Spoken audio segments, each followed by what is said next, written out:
하나님 말씀은 신약 성경 마태복음 16장 13절로 18절 말씀입니다. 찾으신 줄 알고 제가 봉독하겠습니다.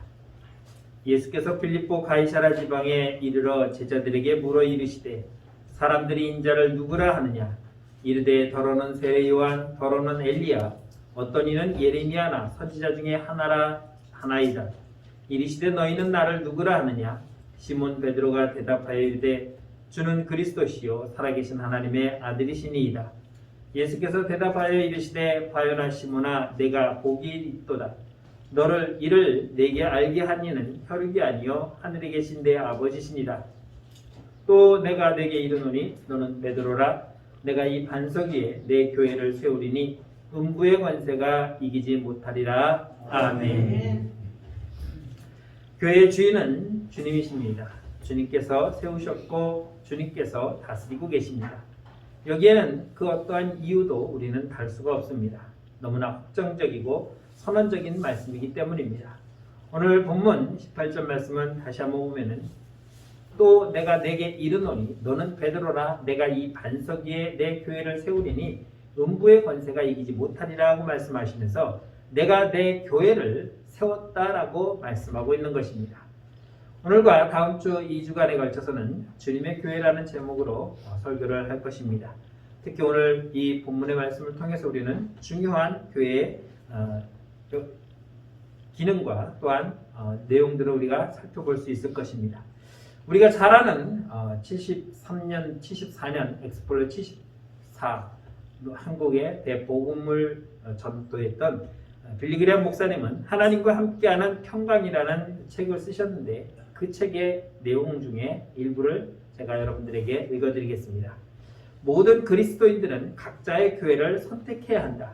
그 이유는 교회의 특수한 체계 속에서 영적 성장을 위한 가장 좋은 기회와 자신의 인간적 치료에 대한 최대한의 만족과 주위 사람들을 섬길 수 있는 가장 좋은 기회를 얻기 때문이다 라고 그의 책에서 이렇게 쓰고 있습니다. 빌리그레엄 목사님이 말씀하고 있는 각자 교회를 선택한다는 것은 한 교회 회원으로서 소속되어야 한다는 것을 의미하고 있는 것입니다. 다시 말하면 교인으로 등록되어서 교인의 삶을 살아가면서 성도들과 함께 교제하며 떡을 떼는 그러한 삶을 살아야 된다고 말씀하고 있는 것입니다. 이 말씀에서 우리는 세 가지 중요한 것을 찾아볼 수 있는데 첫째는 영적 성장의 기회라는 것입니다. 각자가 교회 안에 교회를 선택해서 그 안에서 영적 성장을 이루어야 한다는 것입니다. 우리는 아기가 태어나면 그 아이가 자라야 하는 것처럼 우리가 예수 그리스도를 영접하고 우리가 살아가는 가운데 있어서는 우리는 반드시 영적으로도 성장해야 되는 그러한 삶이 되어져야 하는 것입니다.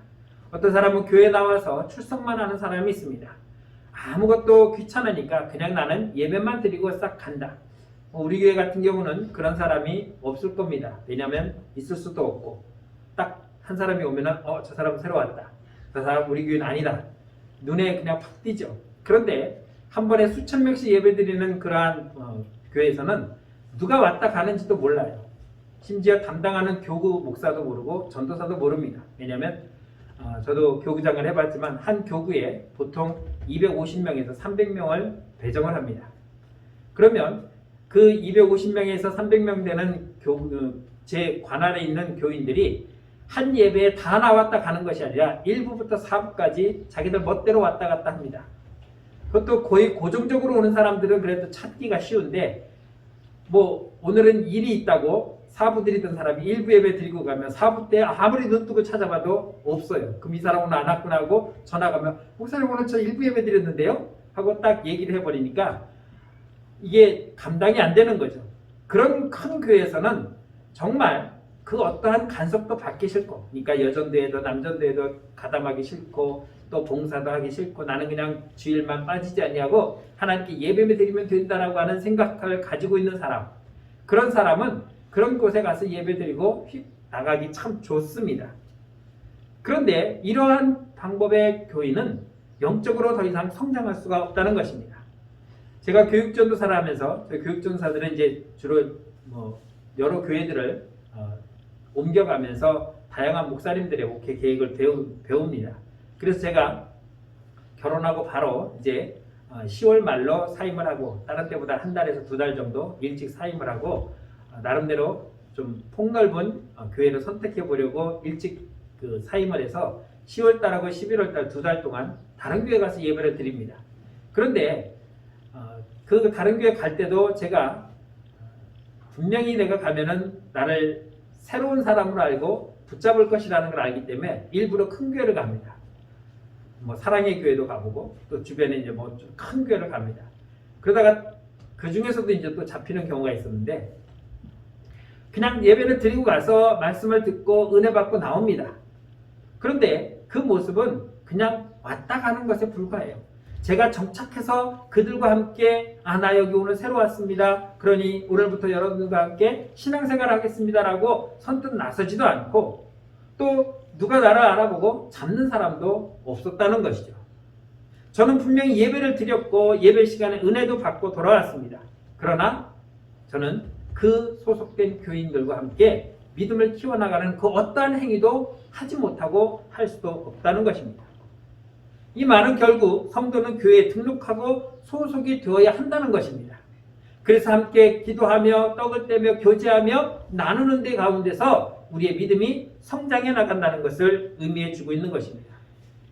두 번째는 어떠한 기능이냐면 바로 인간적 치료에 대한 최대한의 만족을 얻을 수 있다는 것입니다.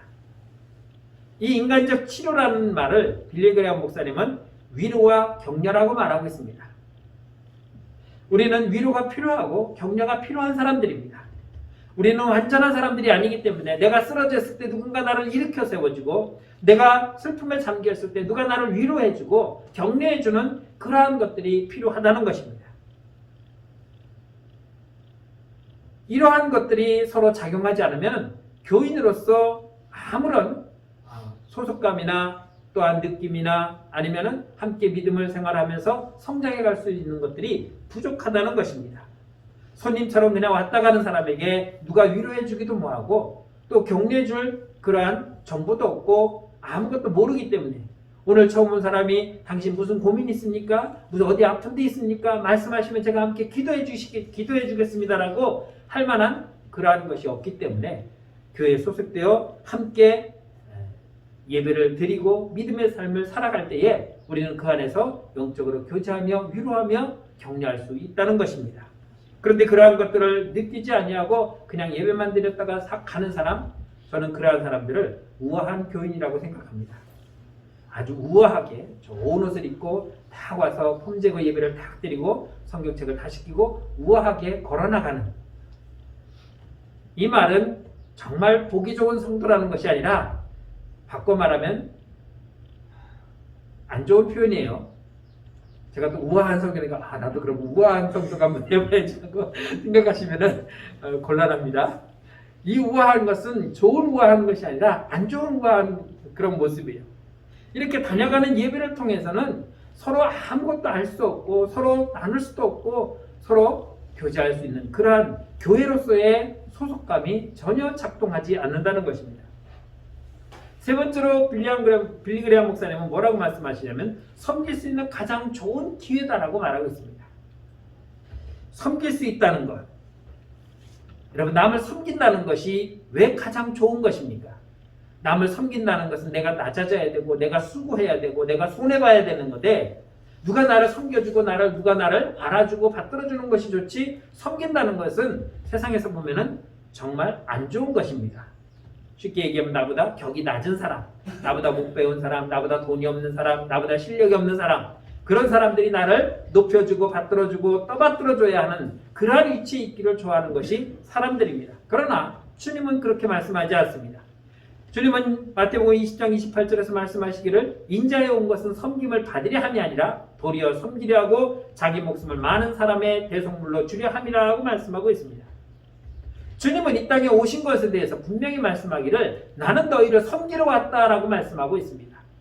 나는 태초에 세상을 창조한 만왕의 왕 하나님이고 전능하신 하나님이기 때문에 내가 이 땅에 온 것은 너희들에게 섬김을 받으려고 왔다라고 말씀하지 아니하고 그 하나님께서 모든 것을 내려놓고 포기하고 우리를 섬기려고 오셨다라고 말씀하고 있던 것입니다.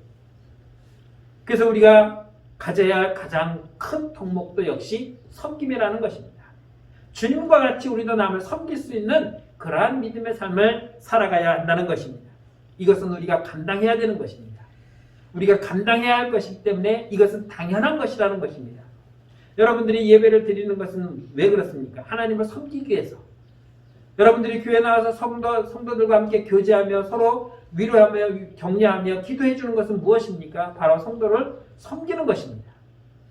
이것을 하기 싫다면 그것은 주님을 믿기를 원하지 않는다는 것입니다. 여러분들이 찬양대로 찬양팀으로 그리고 주일에 식사 봉사로 매주마다 돌아가면서 청소하면서 여러분들이 거기에 대한 보수를 받은 적이 있습니까? 아닙니다. 주님의 교회이기 때문에 주님의 일이기 때문에 주님을 위해서 우리는 기꺼이 내 몸을 바쳐 헌신하고 봉사하며 섬기는 것입니다. 이렇게 교회로서의 성도가 소속되어 있을 때에 우리는 그 안에서 이러한 모든 것들이 작용이 되어야 내 영적인 성장이 이루어질 수 있으며 인간적으로 내가 필요한 모든 것들을 주 안에서 얻을 수가 있고 그리고 남을 섬김으로 인해서 주님과 같이 내 삶이 바뀌어져서 하나님께 칭찬받고 인정받는 성도가 될 수 있다는 것입니다. 그러면 교회가 도대체 뭐기 때문에 우리가 이러한 삶을 살아야 되는가? 교회를 헬라에서는 뭐라고 말하냐면 에클레시아라고 표현합니다. 이 에클레시아라는 것은 부르다라는 뜻이 있습니다. 불러내다라는 뜻이 있습니다. 그래서 세상으로부터 하나님은 우리를 불러내었다라는 그 불러낸 사람들이 모여있는 곳, 이곳이 바로 교회라는 것입니다. 우리는 세상에 많은 사람들과 함께 섞여 살았습니다. 주님이 오시기 전까지는 우리는 죄의 삶에서 벗어나지 못하고 나도 죄인 너도 죄인 모두가 죄인 가운데 속해 살아있던 그런 사람들인데 주님께서 오셔서 우리를 불러내셨습니다. 야, 너 이리 나와. 너 이리 나와봐.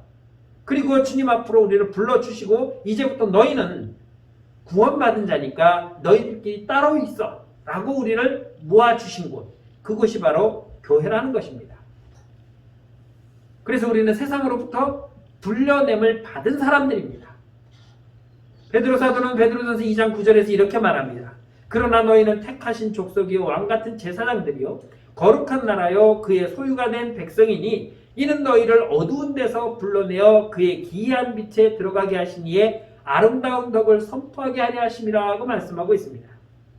어두운 데서 불러내어서 기이한 빛으로 들어가게 했다라고 말씀하고 있습니다.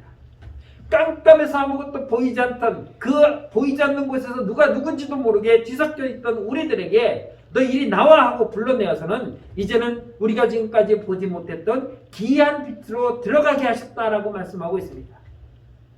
그리고 그 안에서 우리에게 아름다운 덕을 선포하게 하셨다라고 말씀하고 있습니다.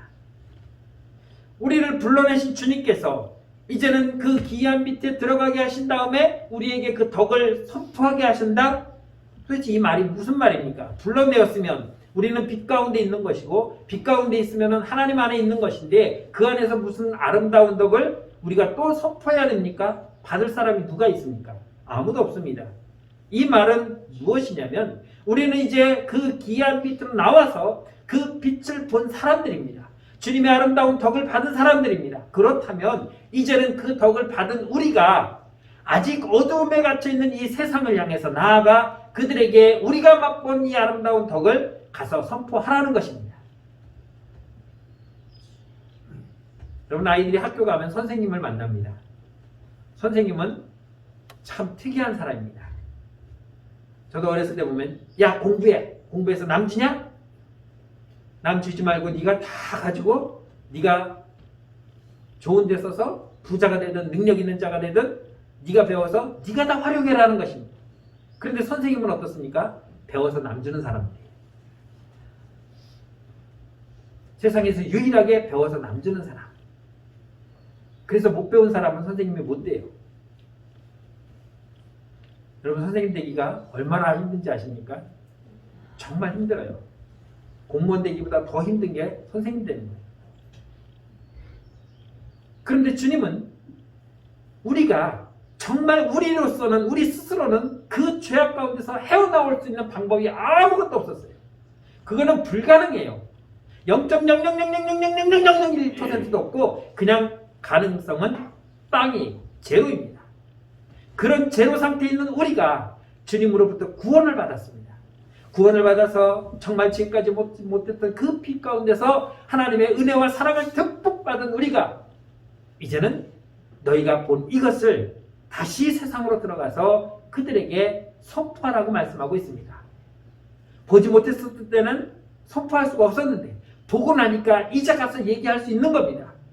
여러분, 주님을 믿어야 됩니다. 주님을 영접해야 됩니다. 주님께 나와서 우리의 죄를 고백해야 됩니다. 그래야 우리가 구원을 받습니다라고 하는 이 놀라운 사실을 알고 있는 내가, 알고 있는 여러분이 가서 이제는 선포해야 된다는 것입니다. 그것이 아름다운 덕을 선포하는 것입니다. 세상의 빛 가운데 있지 않지만 이제는 우리가 다시 들어가서 그 빛 가운데서 그들과 섞이는 것이 아니라 빛을 받은 자녀로서 빛을 발해야 되는 것입니다. 깜깜한 날 후레쉬를 들고 길을 가다가 건전지가 다 됐어요. 그러면 꺼져버립니다. 그럼 빛을 발할 수가 없어요. 들고 있어봤자 소용없는 거예요. 집만 되는 거예요. 건전지 바꿀 새 건전지가 없다면 집어 던져도 상관없는 거예요. 여러분들이 세상에 다시 들어가서 그 빛을 꺼버리면은 의미가 없는 거예요. 그렇다면 우리는 어떻게 됩니까? 그 빛을 가지고 들어가서 내가 갖고 있는 이 빛을 계속해서 발산해내야 되는 거예요. 그래서 우리는 하나님의 말씀을 계속해서 묵상해야 되고 들어야 되고 그 말씀을 깨달아야 되고 그 말씀을 가지고 가서 지속적으로 선포해야 되는 사명이 바로 교회라는 것입니다. 그 안에 모여있는 성도들이고 그 안에 모여있는 공동체라는 것입니다. 그래서 우리는 하나님께 예배를 드리는 것이고 말씀을 묵상하는 것이고 말씀을 듣는 것이고 기도하는 것이며 우리의 빛이 꺼지지 않도록 계속해서 주님으로부터 충전을 받아야 되는 것입니다. 여러분들에게는 전부 다 하나씩은 다 있을 거예요. 휴대폰. 얘는 수시로 충전을 해줘야 돼요. 우리는 그것을 수시로 확인을 합니다. 꺼져가는지 아직 싱싱한지. 그래서 꺼져갈 것 같으면 빨리 갔다가 꽂습니다. 어떤 사람은 수시로 꽂아요. 아직도 멀쩡한데. 아침에 딱 충전기를 딱 보내면은 100% 괜찮아. 그 좀 가면서 좀 보다 보면은 한 70% 많이 썼네. 절약하다가 조금 통화하고 딱 보면 한 56%. 아이고 어디 꽂을 데 없나? 왜요? 그대로 놔두면 꺼져버리기 때문에. 여러분 우리가 말씀을 계속해서 충전하지 않으면 하나님의 은혜로 계속해서 충전하지 않으면 방전이 돼버려요. 왜 믿음 없이 살고 왜 믿음 없이 생활하고 왜 믿음 없는 길을 걸어갑니까? 내가 충전이 방전되고 있다는 뜻입니다. 그때마다 우리는 하나님의 말씀을 붙들어야 되고 그때마다 우리는 하나님께 기도해야 되고 그때마다 우리는 하나님께 간구해야 돼요. 성령이 내 안에서 떠나지 아니하도록 붙들어야 되고 성령이 지속적으로 내게 은혜를 줄 수 있도록 내가 성령께 매달려야 되는 것입니다. 이것이 교회이고 이것이 모인 교회들의 성도이고 영적 공동체가 되는 것입니다. 그 교회가 2000년 동안 오면서 우리에게 보여준 것이 두 가지 있습니다. 첫째는 정한 장소라는 것입니다. 교회는 언제나 정한 장소에 모였습니다. 사도행전 2장 보면은 오순절 성령 강림이 있기 전에 다 같이 한 곳에 모여라고 말씀하고 있습니다. 흩어져서 기도한 것이 아니라 다 같이 모여서 그들은 기도했습니다. 어디에서 모였습니까? 마가의 다락방에서 500명이 모여서 하나님께 기도했습니다. 주여 우리에게 성령을 내려 주옵소서. 그들은 주님의 약속을 믿고 한 곳에 모여서 기도했다는 것입니다. 그곳에 기도한 그들이 그곳에서 함께 성령의 강림을 받았습니다. 사도행전 3장에 보면 성전 미문에 앉아있던 날 때부터 걷지 못하던 안전뱅이를 베드로와 요한이 일으키는 기적들을 보았습니다. 이 성전 미문 앞에 앉았던 이 안전뱅이, 그 앞을 지나가는 사람들은 어디를 향해 가냐면 바로 솔로몬의 행각을 향해서 나아갔습니다. 왜 거길 갔습니까? 기도하러 간 것입니다. 솔로몬의 행각은 많은 사람들이 모여서 함께 기도하는 곳입니다. 하나님께 기도하는 곳입니다.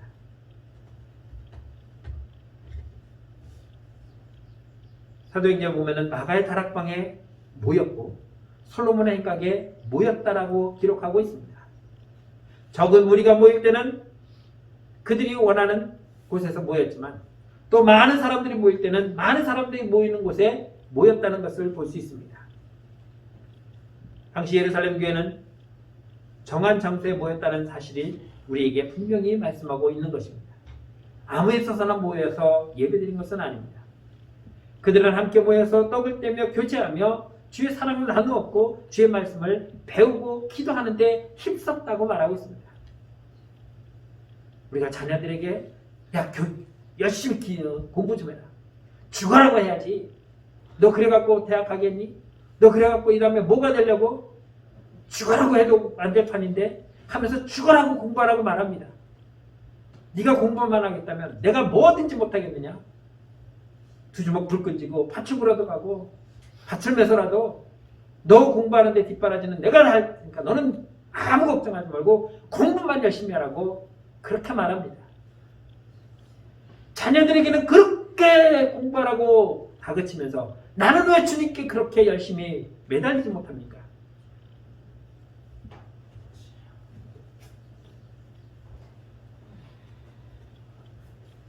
그걸 누가 합니까? 제가 하잖아요.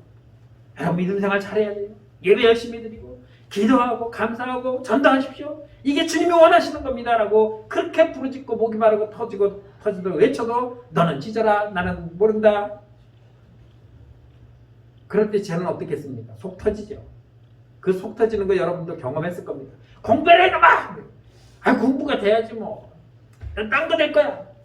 그럴 때 여러분 어땠습니까? 그래. 이제야 드디어 너의 꿈을 찾았구나. 할렐루야 하면서 여러분 하나님 앞에 감사한금 드렸습니까? 분명 아닐 거예요. 이놈아 그거 해갖고 뭐 먹고 살 거냐?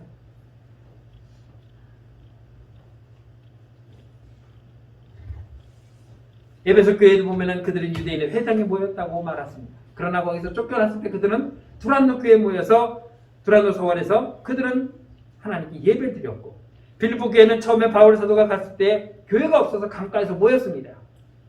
그러다가 루디아가 자기 집으로 모여서 예배드릴 수 있도록 그 터를 허용했기 때문에 그들은 그 루디아 집에서 정기적으로 모였고 또한 골로새 교회는 빌레몬서에 보면은 빌레몬이라고 하는 사람이 자기 집을 내어주어서 그곳에서 모여 하나님께 예배드렸다는 것입니다. 우리는 하나님께 드리는 예배를 정한 장소에서 드려야 한다는 것입니다. 하나님께서 성전을 괜히 세웠습니까? 광야에다가 성막을 괜히 세웠습니까? 뿔뿔이 흩어져서 예배드리는 것이 아니라 한 곳에 모여서 함께 예배를 드리라는 것입니다. 교회는 주님의 머리입니다. 주님의 몸입니다. 교회는 주님의 머리이고 우리는 그 몸으로서 지체로서 하나가 될 때에 온전한 지체가 되는 것입니다. 여러분 머리와 몸이 분리가 되어 보십시오. 주님께서 나 여행 좀 하고 갔다 올게 하고 머리가 뚝 떨어져서 여행을 가셨다고 한번 생각해 보십시오. 그럼 몸은 머리 없이 다녀오십시오 하고 자기 나름 알아서 하겠습니까? 머리와 몸이 분리되는 순간 죽는 겁니다. 가끔 집에서도 예배 드리면 되지. 꼭 교회만 가야 예배 드리냐? 라고 말하는 사람도 있어요. 맞습니다. 그들은 성경도 잘 알아서 두세 사람이 모인 곳에 내가 너희와 함께 한다고 하면서 가족 두세 사람이 모였으니까 여기가 교회다. 물론 틀린 건 아닙니다. 그러나 그것은 성경을 너무 자의적으로 해석하는 거예요. 자기 유익을 위해서 자기 이기적인 마음으로 성경을 해석하는 것입니다. 그게 잘못되면 이단 사상이 되는 겁니다. 무교회주의가 되는 거예요. 그러나 하나님은 엄밀하게 그것은 흩어졌을 때 얘기하는 것이고 다 같이 모여서 예배드리는 것을 명하셨습니다. 구약에도 남자들은 1년에 3번씩 정기적으로 의무적으로 참석하라고 분명히 말씀하고 있습니다. 평상시에는 각 지역에서 예배드리지만 1년에 3번 절기에는 분명히 예루살렘에 와서 하나님께 예배드리라고 말씀하고 있는 것입니다. 두 번째는 정한 시간에 드리라는 것입니다. 사도행전 20장 7절에 보면은 그 주간의 첫날에 모였더니라고 말했습니다. 그 주간의 첫날에 모였다. 아무 때나 모인 것이 아니라 그 주간의 첫날 그들은 모였습니다. 당시에 유대인들은 안식일에 모였습니다. 안식일은 지금으로 보면 토요일입니다. 그러나 주님이 십자가에 못 박혀 죽으시고 부활하셔서 승천하신 이후에 기독교인들은 안식일보다는 주님이 부활하신 안식 후 첫날, 이 날을 주님의 날로 정하고 이때 모였다는 것입니다. 그래서 새로 개척되는 소아시아의 교회들에서는 안식 후 첫날인 이 주일을 하나님께 예배하는 날로 드리기 시작한 것입니다. 어떤 사람들은 일주일의 첫날이 월요일이라고 생각합니다. 그러나 일주일의 첫날은 주일 오늘입니다. 여러분 달력에 보면은 일요일이 맨 뒤에가 있습니까? 맨 앞에 있습니까? 맨 앞에 있어요. 그래서 오늘부터 한 주간은, 이번 주 한 주간은 오늘부터가 시작하는 것입니다. 주말은, 그 주의 말의 끝은 토요일입니다. 우리는 안식 후 첫날 주님이 다시 부활하시고 우리에게 부활의 소망을 주신 이 날을 우리는 하나님께 예배 드리는 것입니다. 이것은 지난 2000년 동안 정해져 왔었고 지금까지도 그것은 동일하게 적용되고 있는 것입니다. 정해진 날에, 정해진 시간에 우리는 예배 드립니다. 교인들이 많아서 1부, 2부, 3부, 4부, 5부, 6부 드리는 교회마다 시간은 다 다르겠지만 거기에 공통적으로 들어가는 시간은 11시입니다. 우리나라에 들어왔을 때 아마 11시로 예배 시간을 정했던 것 같아요. 우리는 그러기에 정한 날에, 정한 시간에 하나님 앞에 나와서 예배를 드리는 것입니다. 내가 내 마음대로 드리고 싶을 때 드리는 것이 아니라, 내가 드리고 싶은 장소에서 아무 때나 시도 때도 없이 드리는 것이 아니라 정한 장소에서 정한 시간에 우리는 함께 모여 하나님께 예배를 드린다는 것입니다. 이것은 지난 2000년 동안 변함없이 이어져 왔고 지금까지도 계속되고 있으며 앞으로도 주님이 오실 그날까지 변함없이 지속될 것입니다. 지금 시대는 굉장히 빠르게 변하고 있습니다. 자동차가 나온 지 불과 200년도 되지 않았고 그런 시간에 지금 세상은 달나라로 왔다 갔다 하고 우주여행을 가고 있는 시대가 되어버렸습니다. 제가 어렸을 때 TV가 처음 나왔을 때는 굉장히 크고 둥탁했죠. 흑백이었습니다.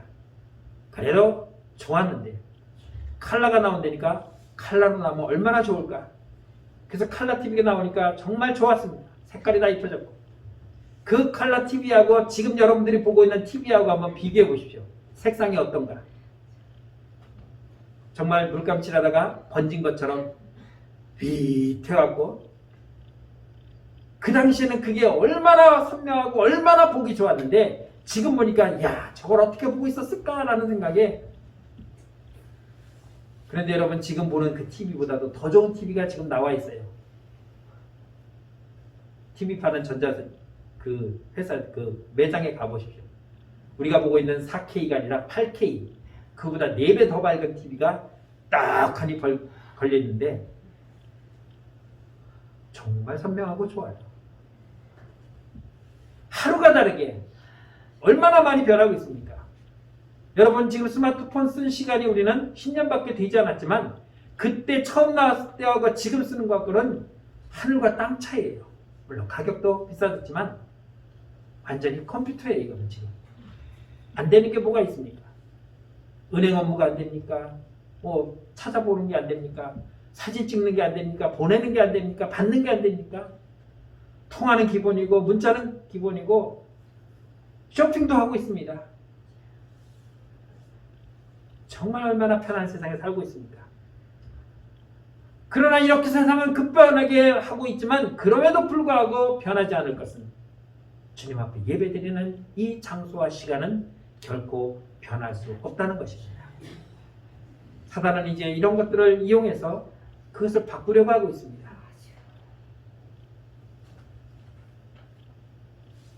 요즘 우리가 겪고 있는 코로나라고 하는 이 팬데믹 상태에서 사단은 이것을 기회 삼아 우리를 핍박하려고 하고 있지만 우리는 그러기에 이런 것들을 슬기롭게 잘 극복해 나가야 하는 것입니다. 교회는 모든 구원받은 성도들이 함께 모여서 움직이는 공동체입니다. 거기에 함께 들어와 있지 않으면 나는 믿음으로 성장할 수가 없고 주 안에서 영적 교제를 나누지 못하고 또한 하나님께 섬기며 봉사할 수 있는 기회를 누릴 수가 없게 되는 것입니다. 그것은 무엇을 말하냐면 미숙아라는 것을 의미해 줍니다. 아기가 태어났는데 자라진 않습니다. 다른 집에는 1년이 돼서 돌이 돼가지고 걸어다니고 뛰어다니는데 우리 아이는 여전히 뒤집지도 못하고 그대로 있습니다. 2살이 되고 3살이 되고 4살이 되었는데도 아직 그대로 멈춰 있습니다. 그것을 우리는 정상이라고 말할 수 없습니다. 여러분들이 예수 믿으면서 내가 미숙아라고 생각한다면 그것은 심각한 병이 걸려 있다고 판단해 볼 수밖에 없는 것입니다. 우리는 성장해야 됩니다. 자라야 됩니다. 그 성장하고 자라는 것이 혼자서는 안 된다는 것입니다. 여러분, 세상은 함께 어우러져 가는 것이고 성도들도 교회 안에서 서로 하나가 어우러져야 정상적인 기능을 발휘할 수가 있는 것입니다. 그래서 함께 모여 이야기하고 받은 은혜를 나누고 함께 봉사하며 섬기며 나누고 함께 기도하며 함께 찬양하고 함께 예배할 때에 하나님은 그 안에 함께 은혜로 임재해 주신다는 것을 우리는 믿어야 하는 것입니다. 출애굽기 29장에 보면은 하나님께서는 레위 제사장에 대해서 제사장으로 임명하는 성결식을 기록한 것을 볼 수 있습니다. 우리는 원래 죄인입니다. 그러기에 우리는 하나님 앞에 나아갈 수 없지만 하나님은 정결의식을 통해서 네가 변화되기를 원한다라고 말씀하고 있습니다. 양을 잡아서 그 피를 제사장의 오른쪽 귀와 오른쪽 손 엄지손가락과 오른쪽 발 엄지발가락에 그 피를 묻힙니다. 그렇게 함으로써 이제 너는 제사장이 되었다라는 것을 의미해 주고 있습니다. 지금까지 너는 너의 귀로 세상에 온갖 듣지 못할 것들을 들어왔고 지금까지 너는 그 손으로 하지 말아야 할 일들을 엄청 많이 해왔고 지금까지 너의 발은 지금까지 가지 말아야 할 그 험난한 세상을 향해서 죄악된 세상을 향해서 끊임없이 걸어가고 달려갔지만 이제 너는 내 사람이 되었고 내가 너를 구원하였으니 너는 이제부터 내 말을 듣고 내가 지시하는 일을 행하고 내가 가라는 곳으로 가라는 의미로 정결의식을 행하고 있는 것입니다.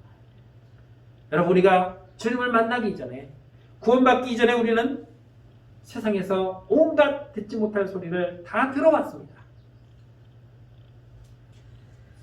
우리가 하지 말아야 할 일들을 이 손으로 얼마나 많이 했습니까?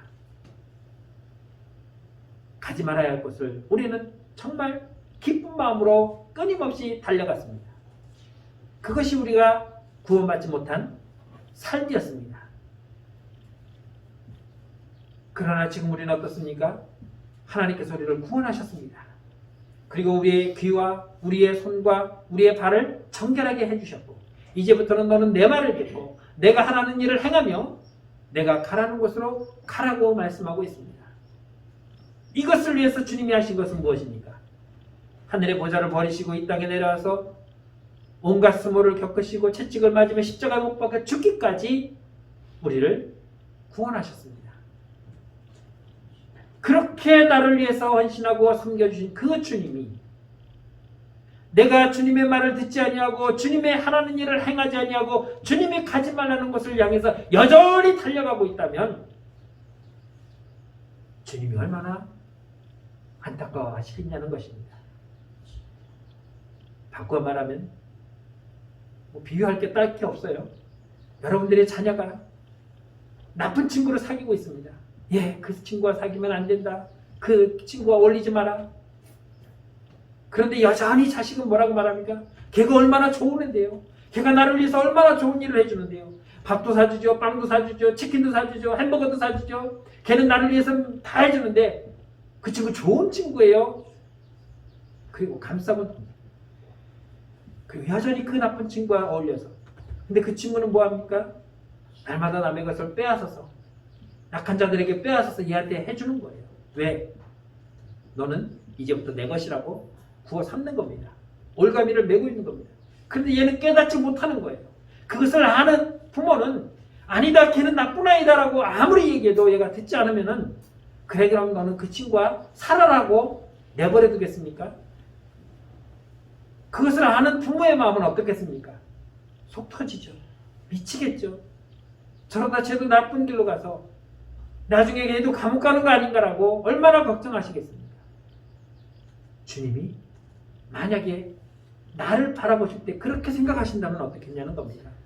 내가 주님의 말을 듣지 아니하고 여전히 세상의 말에 귀를 기울이고 여전히 세상의 일을 행하고 여전히 약한 그 세상을 향해서 달려간다면 나는 너를 위해서 그렇게 죽기까지 했는데 이제 와서 네가 그렇게 행하면 어떻게 되겠느냐라고 안타까워하며 얼마나 우리를 위해서 부르짖으시겠냐는 것입니다. 사랑하는 성도 여러분, 우리는 주님으로부터 떨어질래야 떨어질 수 없는 구원받은 하나님의 백성들입니다. 그렇기 때문에 세상을 향해서 나아갈 때는 앞에서 말씀드린 것처럼 우리가 얻은 그 아름다운 덕을 세우기 위해서 나가는 것은 당연한 거겠지만 이렇게 과거의 삶으로 돌아가는 그런 일은 우리에게 없어야 된다는 것입니다. 교회의 머리가 되시고 이 교회를 세우시며 주인이신 주님께서 우리를 지체로 부르셨습니다. 그 지체 안에서 주님과 함께 교제하며 함께 말씀을 나누고 떡을 떼며 우리 모두가 함께 주님의 자녀로 세상을 향해 아름다운 덕을 세우는 거룩한 성도로 나아가는 저와 여러분들의 삶이 되시기를 주의 이름으로 축원합니다. 기도하겠습니다. 참 좋으신 하나님, 은혜를 감사합니다. 주님께서 세우신 이 교회는 음부의 권세가 넘보지 못한다고 하였습니다. 주님의 몸된 교회를 우리가 함께 세워나가고 그 안에서 함께 교제하며 떡을 떼며 하나님의 향하여 예배하는 성도로서 우리 모두가 주님께 영광 돌리는 거룩한 성도로서 살아갈 수 있도록 인도하여 주시고 주님이 세우신 이 교회를 더욱더 든든히 세우며 나아가는 주의 거룩한 성도들이 되게 하여 주옵소서. 예수님의 이름으로 감사하며 기도드렸습니다. 아멘.